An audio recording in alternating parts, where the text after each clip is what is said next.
ada nih, bukan. Usaha. Sampai kita punya kemampuan berangkat. Itu maksudnya. Dan usaha itu, saya beri mukadimah dulu ya. Usaha itu ada dua. Saya ulang ya, usaha itu ada dua. Usaha dengan mengumpulkan harta. Saya sarankan sih kalau mau nabung, nabung pakai emas. Itu lebih mudah. Ini saya sarankan. Karena ayat-ayat di Quran ketika bicara harta itu kebanyakan bicara tentang emas dan perak.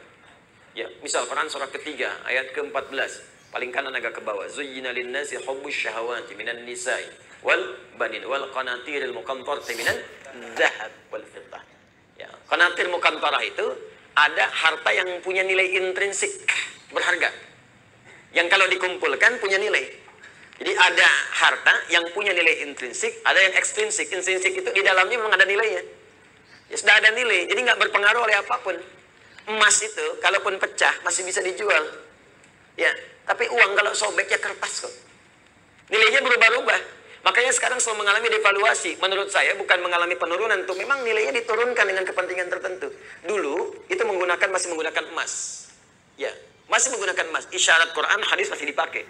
Bahkan di Amerika pun masih pakai. Pada tahun 1930-an, 1934 dari 1932 itu diuji coba. Dia ada sekumpulan orang berkumpul memikirkan sikap monopoli. Bagaimana memonopoli dunia dari sistem keuangan.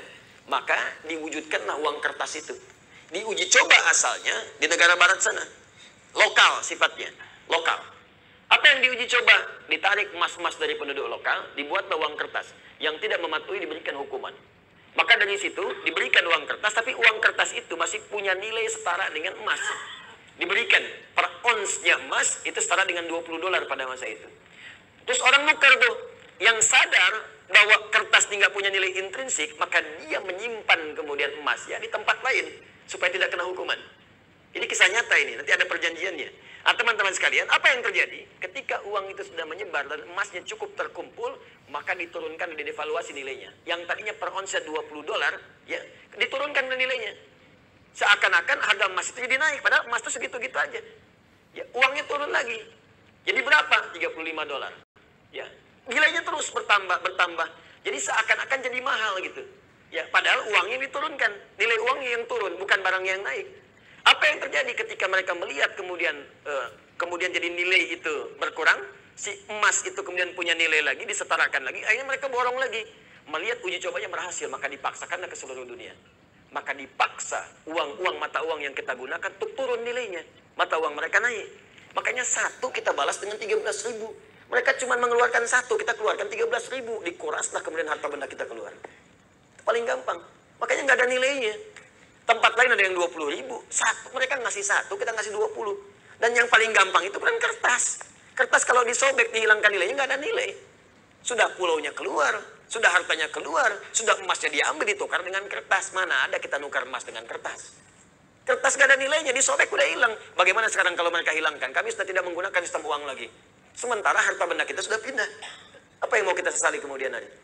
Nah, makanya ini bahasa, ini ilmiah ya, ilmiah. Kalau mau diskusi silahkan. Ini ilmiah. Jadi kita diskusi. Nah, makanya dulu Bung Karno ketika membuat uang itu konsultasi pada ulama. Dan ulama mengusulkan tetap berikan nilai intrinsik di uang kertas itu setara dengan emas sekian ons misalnya. Ya sekian gram. Supaya ada nilainya. Kalau enggak itu jadi kertas. Itu sempat dipakai. Coba belajar sejarah yang baik. Cek lagi ke belakang. Dulu nilai uang kita itu ada setara dengan emasnya. Belakangan kemudian dihapuskan. Jadi kertas saja di situ. Makanya nilainya semakin melemah. Sebetulnya bukan uangnya yang lemah. Bukan bendanya yang naik. Uangnya yang dilemahkan. Kalau bendanya segitu-gitu aja, tempe kan gak berubah segitu-gitu juga. Cuma nilai uangnya melemah, seakan-akan tempenya naik, padahal keratnya segitu aja. Akhirnya tempe pun disesuaikan dengan uang. Ya kan, 2.000 tebel, 1.000 tipis gitu kan. Ya, 500 udah tipis dibelah. Itu kan? Itu coba belajar di situ. Terus ada perjanjian dulu, se-Eropa itu diajak kumpul. Makanya bikin dulu ada The Fed ya, masih sekarang sampai ada. Terus IMF dibuat pada saat untuk ngutang-ngutangi. Ya, itu ini pelajaran ya, mesti kita tahu gitu ya, konteks ini untuk belajar. Makanya ekonomi kita itu selain pintar mesti soleh. Supaya dengan kesolehannya bisa memberikan manfaat untuk bangsa. Itu poinnya, dan kita mesti belajar. Nah termasuk ini bisa dibawa bekal untuk haji. Kalau mau haji, mau umroh, nabung pakai emas. Nggak akan berubah. Nabung pakai emas. Silahkan ada logam mulia, ada dinar, kumpulkan. Demi Allah saya katakan ya, nilai itu, karena emas tuh punya nilai intrinsik, maka dia akan terus naik. Akan setara. Harga kambing di masa Nabi sampai sekarang pun sama nilainya segitu. Jadi walaupun orang kelihatan naik sekian juta, dulu cuma satu, sekarang juta. Dinar cuma 1 dinar, selesai. Dari dulu 1 dinar, sekarang 1 dinar. Ya.